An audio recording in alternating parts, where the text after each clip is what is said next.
ప్రపంచంలోని ప్రతి జీవి జన్మిస్తే వృద్ధాప్యాన్ని చేరుకుని ఒకరోజు మరణించాల్సిందే. కానీ మీకు తెలుసా, సముద్రంలో ఒక అద్భుత జీవి ఉంది. అది మరణించదు. అది ఏదైనా ప్రమాదాన్ని ఎదుర్కొంటే వృద్ధాప్యం ప్రారంభమైన మళ్ళీ చిన్నపిల్లగా మారి కొత్త జీవితం ప్రారంభించుకుంటుంది. ఇది ఏదో ఊహ కాదు, నిజం. దీని పేరు అమర జెల్లీ ఫిష్. సాధారణంగా ప్రతి జీవి పుట్టిన తర్వాత చిన్నగా ఉండి వృద్ధాప్యం దశను చేరుకుని చివరకు మరణిస్తుంది. కానీ ఈ జెల్లీ ఫిష్ జీవన చక్రాన్ని పూర్తిగా రివర్స్ చేసుకుంటుంది.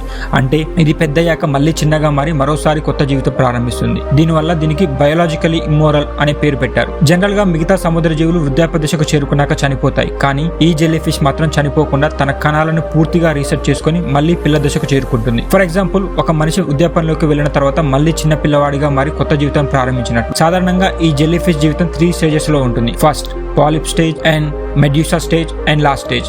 కానీ ఈ జెల్లీ ఫిష్ మాత్రం మెడ్యూసా దశలో ఉన్నప్పటికీ మళ్ళీ పాలిప్ దశకు తిరిగి వెళ్ళగలదు. దీన్ని ట్రాన్స్ డిఫరెన్షియేషన్ అంటారు. ఈ జెల్లీ ఫిష్ ప్రధానంగా స్పెయిన్, జపాన్, కరోలినా తీర ప్రాంతాలలో, Hawaii, Italy, Gulf of Mexico వంటి సముద్ర ప్రాంతాల్లో కనిపిస్తుంది. కానీ ఇది చాలా చిన్నదిగా, జస్ట్ 4.5 మిల్లీమీటర్ల కంటే పెద్దగా ఉండదు. అంటే ఇది ఒక విత్తనం పరిణామంలో ఉండే ఒక అద్భుత జీవి. అయితే సముద్ర కాలుష్యం మరియు గ్లోబల్ వార్మింగ్ కారణంగా ఈ జీవి జనాభా తగ్గే అవకాశం చాలా ఉంది. ఇంకొక ఇంపార్టెంట్ పాయింట్ ఏంటంటే, రీసెంట్ గా శాస్త్రవేత్తలు దీని డిఎన్ఏలోని రహస్యాలను పరిశోధిస్తున్నారు. ఎందుకంటే ఒకవేళ ఈ ప్రక్రియను మనుషుల మీద ప్రయోగించగలిగితే మానవ జాతి కూడా అమరత్వాన్ని సాధించగలదా అని తెలుసుకోవడానికి శాస్త్రవేత్తలు దీని మీద పరిశోధిస్తున్నారు.